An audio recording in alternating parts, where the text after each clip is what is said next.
a segunda temporada do Jungiando, o podcast do Instituto de Psicologia Jungiana Rio Preto. E nessa segunda temporada, nós vamos falar sobre as complexidades da vida humana, os relacionamentos, a família, os filhos. E para isso, vamos continuar a falar de psicologia, literatura, cinema e tudo mais o que vier à nossa cabeça.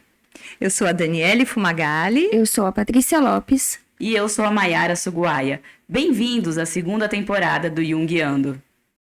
Como vocês sabem, o tema desta segunda temporada são relacionamentos.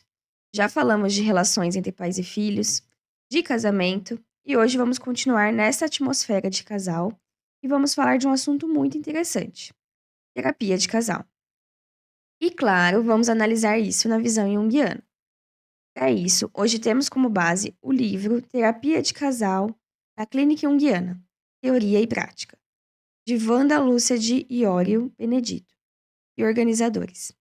Nesse livro, a autora explora tanto a teoria quanto a prática clínica, fornecendo uma visão abrangente de como os conceitos junguianos podem ser utilizados para ajudar casais a resolver conflitos e melhorar seu relacionamento.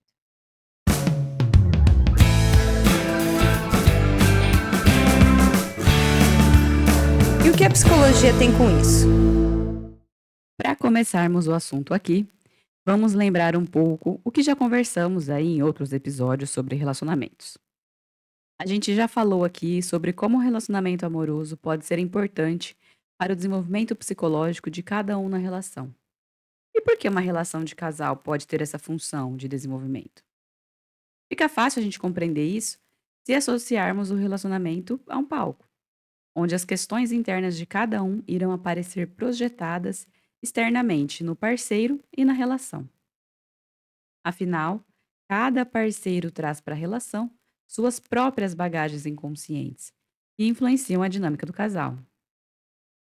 Se cada um conseguir recolher as suas projeções e reconhecer tais conteúdos como algo pessoal, significa que essa pessoa está tornando-se mais consciente, certo? Ou seja, em termos junguianos aí, né? Estamos falando aqui do processo de individuação. Esse processo de nos tornarmos quem realmente somos e que é o objetivo central na terapia junguiana. Logo, quando falamos que o relacionamento possibilita o desenvolvimento, queremos dizer que as relações potencializam o processo de individuação, uma vez que permitem às pessoas encararem a sua própria sombra, né? A colaboradora da autora, né, desse livro, ela é uma das organizadoras, a Susan Carol Albert, tem uma frase muito boa nesse livro, eu achei muito legal, vou trazer aqui para vocês, e que vai resumir bem sobre as relações. Há um relacionamento quando existe a distinção entre o eu e o outro, e quando cada parceiro tem bom senso dele mesmo, dentro e fora da relação. Fora isso, até pode existir uma relação, né? Mas não vai ser um relacionamento. Um pouco daquilo que a gente já comentou, né, em outros episódios, do casal que passa meio que no piloto automático a vida inteira, né? Nunca teve um conflito, nunca teve nada, mas também não teve nada, literalmente nada, né? Não teve desenvolvimento, não teve Acesso a si individuação, mesmo. nem acesso a si mesmo. No fundo, não tem um relacionamento de verdade, Exato. né? Tem uma convivência, mas não tem uma relação. É. São roommates, né? Só divide. Dividem as contas. Exato. O Jung ensina a desenvolver uma teoria e prática aplicadas diretamente à psicoterapia de casal. Mas ele escreveu um trabalho muito bom chamado Casamento como Relacionamento Psíquico, que foi a base do nosso episódio 59 sobre relacionamentos. Para quem não ouviu, vale a pena dar uma conferida. Então, para a gente começar a falar sobre os problemas conjugais e o que pode levar um casal à terapia, vamos ver um resumo do que Jung traz nesse texto, através das palavras da Wanda Lúcia, autora do livro que estamos usando como referência. Sobre o texto de Jung, Wanda nos diz que, palavras dela, inúmeras ideias sobre dinâmica conjugal e uma compreensão profunda dos conflitos que minam o relacionamento conjugal. Entre os principais fatores de desequilíbrio do casal, destacou a ligação inconsciente dos jovens com seus próprios pais. Essa ligação, não raras vezes, desfavorece o processo de diferenciação do indivíduo da sua família de origem. O estado de indiferenciação egóica prejudica o desenvolvimento da consciência do eu e do outro, gerando um desconhecimento das próprias motivações e das motivações do outro, que frequentemente leva ao conflito na vida conjugal. Esse contexto que Jung nos traz é uma possibilidade bastante interessante quando pensamos em conflitos nos relacionamentos. Mas vamos primeiramente entender o que é a psicoterapia de casal. Bom, os primórdios da psicoterapia de casal e de família são da década de 50, sendo a expansão nas décadas de 70 e 80. De acordo com a Wanda Lúcia Diorio, a psicoterapia de casal é uma abordagem terapêutica que visa explorar e resolver os conflitos e desafios que surgem nas dinâmicas relacionais entre parceiros. Mas e aí, quando procurar então uma terapia de casal? Claro, não tem uma regra para essa resposta, mas algumas coisas que podemos mencionar, como conflitos frequentes, problemas de comunicação, distanciamento emocional, crises e traumas como infidelidade, perda de um ente querido, problemas financeiros, mudanças significativas na vida, como ter um filho, mudar de emprego, ou mesmo a reforma da casa. A gente estava aqui falando e brincando, né, que eu na minha gravidez tive a reforma da casa, a pandemia. A reforma da casa é para acabar, né? Não tem É, como passar sem E conflitos. aí já e envolve a um conflito gravidez. financeiro Conflito junto. E o para dinheiro, decidir se é a verde já ou é junta tudo amarela. aqui. É muita É coisa. muita coisa para processar. É. Bom, e alguns padrões de comportamentos negativos, dificuldades sexuais e, claro, quando há o desejo de crescimento pessoal e relacional, também são opções que a gente pode pensar em procurar uma terapia de casal. A terapia de casal é um caminho para descobrir e respeitar as necessidades e limitações de cada um, permitindo um amor mais profundo e duradouro. E como seria uma terapia de casal com base junguiana? O diferencial da terapia de casal junguiana é que vamos explorar como os complexos, ânima e ânimos, sombras e personas de cada parceiro interagem e impactam a dinâmica do relacionamento. Já já falaremos mais sobre esses conceitos nesse contexto de psicoterapia. Na prática, a teoria de casal junguiana segue algumas etapas. Primeiramente, há a fase de anamnese do caso, onde buscamos entender a história do casal e identificar os principais conflitos e complexos. Os conteúdos trazidos na sessão e a análise dos sonhos irão nos apoiar nisso. E uma vez identificados esses elementos, no decorrer do processo terapêutico, trabalhamos com técnicas como análise de sonhos e o diálogo entre os parceiros para promover a integração dos conteúdos inconscientes. É um processo que exige paciência e comprometimento de ambos. E tudo isso possibilita o autoconhecimento. Entender como nossos complexos, sombras e arquétipos influenciam nossos relacionamentos nos dá o poder de transformá-los. Vamos ver como esses conteúdos do inconsciente podem aparecer no contexto da psicoterapia de casal. E aí, falando de conceito, a gente já começa falando deles, né? Quando a gente pensa em casamento, a gente já pensa nisso, Uhum. né? Ânima e ânimos. Então, só para lembrar aí o que, que significa esses conceitos, eles representam, né, os aspectos da energia feminina, no caso a ânima, e o ânimos, a energia masculina, que são inconscientes, né, na psique, tanto de homens quanto de mulheres. A ânima, ela é a figura feminina no inconsciente do homem, enquanto o ânimos é a figura masculina no inconsciente da mulher. E qual seria o impacto aí desses arquétipos nos relacionamentos?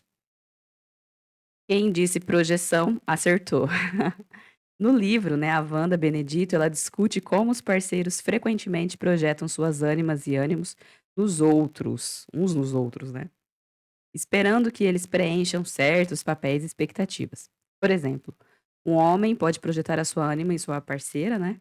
Esperando que ela seja ali, né, a encarnação de suas fantasias e necessidades inconscientes de cuidado, de zelo incondicional. A Amélia, né? A Amélia que era mulher de verdade. Enquanto a mulher pode projetar o seu ânimos no marido e esperar dele, né, a proteção, o príncipe que vai resgatá-la de tudo, até de si mesma, né, algumas vezes. Essas projeções, que a gente está falando, pode levar a conflitos, né, quando o parceiro real não corresponde à imagem projetada, causando frustração, desilusão. E aí a tarefa, segundo Jung, é a gente reconhecer como nossas as projeções que fizemos no outro. E ainda desenvolver as qualidades que são da energia oposta, né? Por exemplo, o homem desenvolver e integrar sua energia feminina. Essa oportunidade de desenvolvimento, segundo Jung, geralmente acontece mais aí na segunda metade da vida. Por quê? Porque nesse período a gente está mais propenso à reflexão, né? E temos mais capacidade para até para integrar, né, os aspectos aí do nosso ânimos, da nossa ânima, que foi projetado no cônjuge até então, né. Na primeira metade da vida, geralmente, a gente está mais voltado para o externo, para as conquistas Sim. materiais, enfim. E aí, na segunda metade, essas conquistas já estão um pouco mais estabilizadas, né, e é quando a gente é a metanoia, né, que a gente tanto Uhum. fala. A gente consegue refletir um pouco melhor sobre tudo isso. Portanto, o processo terapêutico envolve ajudar os indivíduos, né, a integrar esses aspectos inconscientes de forma consciente. E isso inclui reconhecer e retirar as projeções de ânima e de ânimos, permitindo que vejam seus parceiros como eles realmente são. Olha o perigo. É Além aí que a disso, gente descobre se ama ou não, né? Sim. exato, exato. E aquela frase clássica, né? Eu não conhecia a pessoa com quem eu estava casada quando separa, né? Quem é essa pessoa? Além disso, precisamos desenvolver e entrar em contato com essas figuras, né, de ânima e de ânimos. E os sonhos aí, né, como boas junguianas, os sonhos ajudam nesse movimento. E isso pode auxiliar os indivíduos a entender melhor, né, os seus próprios desejos e expectativas, reduzindo assim as tensões no relacionamento. E ainda nesse sentido de projeção, precisamos falar também da sombra. A sombra é composta por aspectos reprimidos ou negados da personalidade. E ela contém tanto qualidades negativas quanto potenciais positivos que não foram desenvolvidos. Como que então ela vai aparecer nos relacionamentos? Através da projeção da sombra. Muitas vezes os parceiros projetam suas sombras um no outro, atribuindo ao parceiro características que não reconhecem em si mesmos. Isso pode levar a conflitos e mal entendidos. E esses conflitos no relacionamento podem surgir quando as sombras de ambos os parceiros entram em jogo, exacerbando tensões e dificultando a comunicação. E o que o processo de terapia, então, irá propor? Em primeiro lugar, o reconhecimento da sombra. Ou seja, o processo terapêutico inclui ajudar os indivíduos a reconhecerem e aceitarem suas próprias sombras. E isso envolve confrontar aspectos de si mesmos que prefeririam ignorar. Também é uma parte difícil da terapia que o casal Dói, tem que estar né? difícil aceitar e entender tudo isso. Aham. E ainda a integração da sombra. A integração desses aspectos pode levar a uma maior autocompreensão e a uma relação mais autêntica com o parceiro. Quando ambos os parceiros conseguem aceitar e integrar as suas sombras, o relacionamento se torna mais equilibrado e genuíno. Um outro conceito junguiano que sempre será bem presente em qualquer psicoterapia, inclusive na de casais, são os complexos. Os complexos são grupos de sentimentos, pensamentos e memórias organizados em torno de um núcleo emocional. Eles são frequentemente formados a partir de experiências passadas significativas, especialmente na infância. Nos relacionamentos, veremos o grande impacto de dois complexos principais, o complexo materno e o paterno, e também já falamos bastante aqui no podcast em outros episódios. O complexo materno, a autora sempre explora com a gente como os complexos maternos influenciam o comportamento dos indivíduos num relacionamento. Por exemplo, um parceiro pode projetar as características da mãe na sua parceira, esperando que ela seja cuidadora. A gente vê bastante isso por aí, né? Muito. Isso. E para quem olha de fora é óbvio, para quem está Sim, vivendo a situação não é não é nada nada óbvio. óbvio. Não, mas imagina, não tem nada a ver com a minha mãe. Uhum. Mas está projetando, justamente porque a projeção é inconsciente. E às vezes acontece o contrário, né? Ele se rebela contra qualquer comportamento que lembre a mãe. Acho que isso acontece muito quando a mãe é dominadora, né. Sim, E aí qualquer vestígio que a mulher possa fazer que tá querendo controlar ou dominar, ele, nossa, fica, né, reage. Vai fora, tá fora, né? passa fora, exato. O complexo paterno, né? Da mesma forma, os complexos paternos afetam a dinâmica do casal. O parceiro pode projetar no outro as características do seu próprio pai, buscando aprovação ou, em alguns casos, desafiando a autoridade que vê no parceiro. Na terapia de casal, é fundamental identificar esses complexos e entender como eles moldam as interações e as expectativas. Os terapeutas ajudam os casais a reconhecer essas projeções e a lidar com sentimentos subjacentes. Enfim, o casamento pode ser visto como uma relação individual em termos psicológicos, quando reconhecemos as motivações inconscientes de cada parceiro. Isso significa que, para que o casal tenha uma relação verdadeiramente íntima, é importante que ambos consigam ver o outro como uma pessoa separada e trabalhar suas próprias sombras. Esse nível de consciência no casamento precisa de um diálogo constante e aberto entre os parceiros. E a coisa mais difícil é diálogo, né? Existe discussão, Sim, diálogo é muito sim. diferente. Uma forma importante da gente estabelecer o diálogo é a gente combinar antes que a gente vai dialogar, né? E É. não brigar. Uhum. E para dialogar, a gente precisa ouvir. A coisa mais difícil numa discussão de casal é você ouvir, porque alguém fala alguma coisa que pega, você já quer responder, se defender, argumentar. E E, aí a briga porque não deixou o outro falar. Aí e já a briga, muda o porque rumo. aí você começou a argumentar, de repente abriu um galho ali, que você É. foi para um outro assunto, voltou para uma coisa que não tem nada a ver, e aí vira uma discussão, né? Então, o diálogo é essencial. E sempre validando o sentimento do outro, né. Ah, você pode não concordar com aquilo, não ver aquilo daquele jeito, mas é o sentimento da pessoa. Então primeiro escuta e depois, né, vamos olhar o que cada um traz.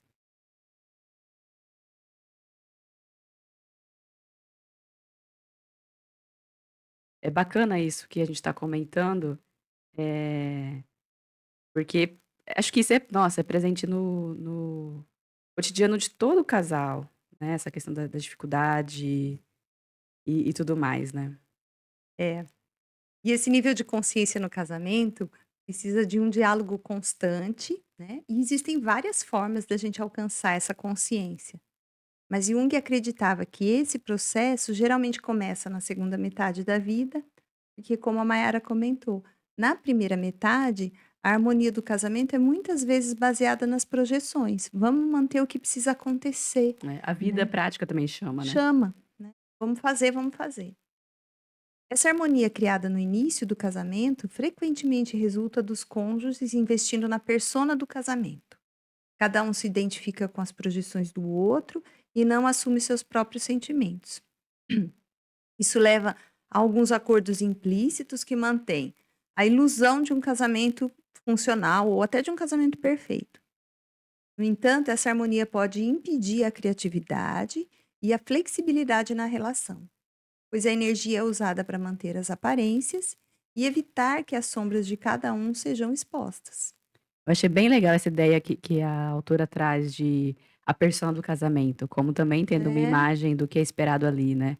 E que isso não necessariamente vai corresponder ao que a pessoa de fato quer, e às vezes ela sim, não sabe, é, né. Então aquela mulher que ela vai exercer o papel que ela acha também, que o casal acha, né, que faz parte ali, e aí depois de muitos anos ela vai se perguntar: "Mas eu não acho que eu não gosto de cozinhar, por que que eu tô fazendo isso todo dia, uhum, né?" Ou o cara: "Descobri que eu detesto trabalhar fora, eu quero ficar em casa, e por que que eu tô fazendo isso?" Enfim,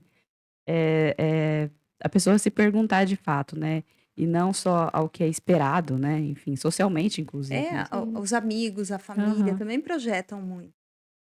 E aí o casal quer atender a essa expectativa que a exato. família tem, que os amigos têm, que todo mundo acha que eles são um casal desse jeito, e aí continuam agindo dessa forma. Uhum.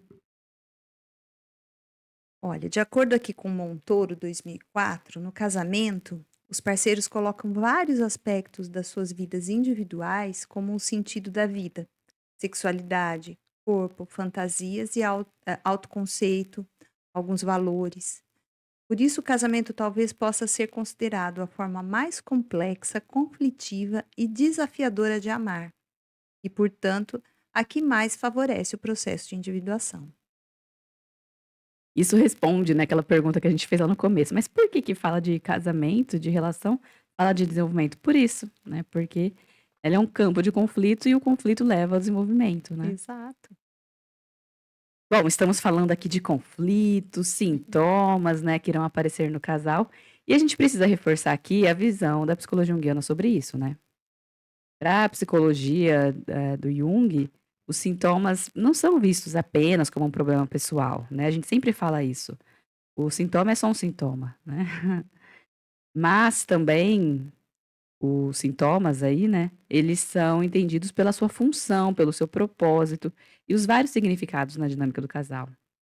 Isso significa que os problemas do relacionamento são responsabilidade das duas pessoas ali envolvidas e que juntos influenciam na manutenção dos conflitos.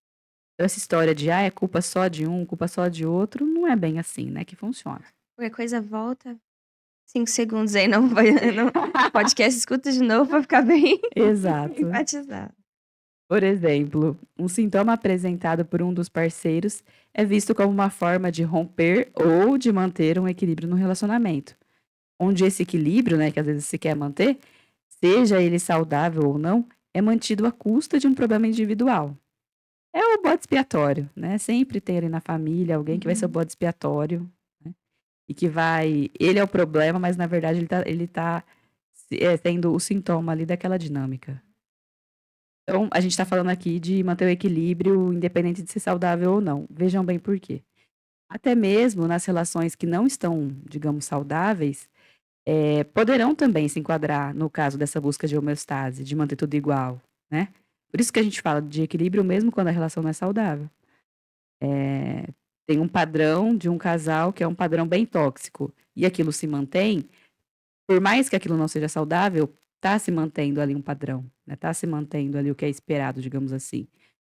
Então é como se buscasse perpetuar aquele padrão, né? Independentemente se é bom ou não para os envolvidos, né? O exemplo é do caso tóxico que eu falei, do relacionamento tóxico. Por quê? É complicado, mas é o padrão que as pessoas já conhecem, né? E inconscientemente buscam manter. Então, uma pessoa que teve sei lá, um pai muito agressivo, sei lá, alcoólatra, e aí ela casa com uma pessoa parecida e se mantém. E por mais que ela saiba que detesta estar naquela situação e que aquilo faz muito mal para ela, ela perpetua aquilo, ela não consegue sair desse relacionamento. Todo mundo vira e fala: "Gente, mas já viu como que Tão é óbvio, tão né? óbvio, já viu tudo que a mãe passou, por que que se mantém?". É o padrão que conhece, né. Não quer dizer que ela concorde com aquilo, que ela goste de estar naquela situação A gente fala de conscientemente. dependência emocional, né, porque tem um Exato, vínculo emocional com história do passado. exato. Tem complexo, tem sombra, tem muita coisa envolvida que vai fazer com que a pessoa inconscientemente queira se manter naquele padrão, né, já é conhecido. O livro Ao Encontro da Sombra ele tem um trechinho que ele fala sobre a sombra nos relacionamentos. Ele dá o exemplo de um casal e eles se odiavam. Parecia que eles se odiavam, né? Eles viviam brigando, eles estavam sempre discutindo na presença dos amigos, né? Nossa. Um falando do outro, brigando e tal. E aí surge uma oportunidade de eles viajarem separados, cada um ir para um lugar. No terceiro dia, os dois, e não era um só, né, os dois estavam péssimos, não via a hora de voltar, estavam odiando a viagem e queriam ficar juntos novamente. Mas aí eles se encontram, ficam juntos novamente, volta exatamente ao mesmo padrão de xingar, de brigar, de se tratar mal. Mas é exatamente esse exemplo, né, da dependência daquela É, situação, daquela relação. Enquanto isso não for trabalhado, eles vão ficar dependentes dessa Como eles relação sabem se ruim. relacionar. exato. E esse tipo de dinâmica, né, geralmente ela acontece inclusive por um processo de compensação, né, para É. compensar alguma coisa internamente. Sim. Bom, e vamos falar do nosso último conceito, atrelado à psicoterapia, a individuação. Já falamos aqui que os relacionamentos são um prato cheio para o nosso desenvolvimento psíquico, para o nosso processo de individuação, mas tem mais uma camada aqui que precisamos conhecer: o processo de individuação conjugal. O que seria isso? Pois bem, quando falamos de individuação, provavelmente pensamos no processo individual, um caminho para a realização dos potenciais do indivíduo no sentido mais pleno possível. Isso segundo palavras da Susan Carol Albert. Porém, quando se trata de uma terapia de casal, estaremos a serviço desse processo de individuação conjugal. Afinal, no casal, temos duas pessoas que devem estar dispostas, grifem aí, dispostas a criar uma terceira entidade, o relacionamento. E o processo de individuação conjugal busca a realização das potencialidades que podem surgir dessa união. Achei muito legal esse conceito de individuação Sim. conjugal. Porque realmente, né, a gente às vezes tem Faz uma sentido. ideia, Uhum. de que é um processo solitário, individual, e não, né? Tá vivendo um relacionamento amoroso, mas vivendo cada um o seu processo. Não, tá tudo. Tem o meu processo, o seu Uhum. processo e o E o nosso nosso processo. processo. É, e um influencia o outro, né? Exato, muito legal essa Vai ver visão. os avós da Dani lá, 74 anos, né? Você Uhum. falou? E com Juntos. certeza eles Fizeram elaboraram um muita processo coisa de juntos. individuação ali. É. Que... A gente vê pelo resto da família, né? Modelo, como ficou Sim, verdade. influenciando as pessoas, a maneira de se relacionar, Sim, né? É muito legal. que bacana. Ah, começa a falar do meu avô, da minha avó, eu já me empolgo. Não posso, que bonitinho. Eu achava lindo, eu ia visitá-los. Isso já, eles viveram, minha avó morreu com 98, meu avô com Nossa. 95, 94. E eu ia visitá-los quando eles deviam ter uns 80 e pouco, que eles ainda moravam na praia. E eu ia visitá-los e ficava Aí, observando. acho que isso ajuda também. Morar na praia deve ser. A praia, gente, sensacional. Já ajuda. Aí eu ia visitá-los e ficava observando, né, como eles viviam a rotina deles e a gente Uhum. estava ali. E eu e a criançada. E meu avô ia lá, fazia chá, trazia o chá para minha avó que estava assistindo a Ai. novela. Ah, Todo um então, cuidado, vamos né? deitar. E aí os dois iam dormir. Ah, que Era muito Legal. legal, assim, um respeito, né, entre eles. Não era uma obrigação. E ao mesmo tempo a avó, Ciro, tomou o remédio, não sei o quê, estava sempre por perto, cuidando. Mas não era um cuidado de subserviência, era um cuidado de De afeto. parceria. Eu De quero fazer parceria. isso por você, né? Eu quero fazer, porque minha avó não tinha pedido o chá. Uhum. Né? De repente ele trazia o chá porque ele fez para ele. Ah, É que muito legal. legal. Que bonitinho. Fofo, né, gente? É. Bom, dessa forma fica claro, então, para todos nós a importância do autoconhecimento e da individuação no contexto do relacionamento. Ao promover o crescimento e a integração psíquica de cada parceiro, a terapia de casal pode levar a um relacionamento mais saudável, equilibrado e satisfatório. Para os casais que nos ouvem, busquem sempre o diálogo e estejam abertos a explorar seus mundos internos. A terapia é um caminho, mas o compromisso com a transformação começa dentro de cada um.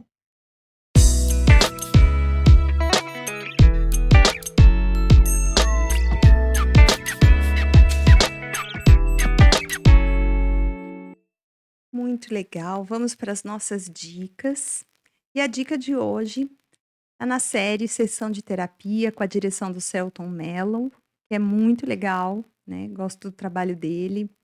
E logo na primeira temporada, eles têm um casal, né? Que chama Ana e João.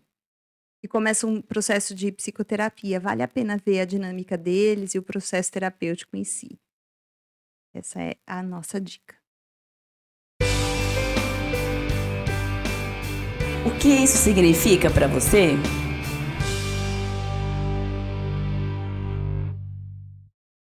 E no que isso significa para você de hoje, a gente trouxe uma música da Sandy. A Sandy tem a nova fase dela, né, como cantora solo. Mas acho que pro pessoal aí da minha geração tem muito a questão nostálgica do Sandy Júnior, né? Os 30 a mais aí. É uma música bem bonita e que mostra muito, né, de um casal que quer ficar junto, né? Que tem esse compromisso, como a Paty falou, né, no nosso final aí do episódio. Ambos abertos, né, ao compromisso. Então, eu vou citar aqui, porque não tenho a voz da Sandy. Sorri pra mim, não deixe o sol se pôr. Aqui estou querendo parar o tempo e não desistir. É só sorrir pra mim, que a vida que eu vivi sem você, eu quero desviver. Vou recriar o mundo pra gente caber junto. Desalinhar o tempo e o espaço por nós dois. Eu te encontrei dentro de mim. Não posso mais ser só. Não quero desatar o nosso nós.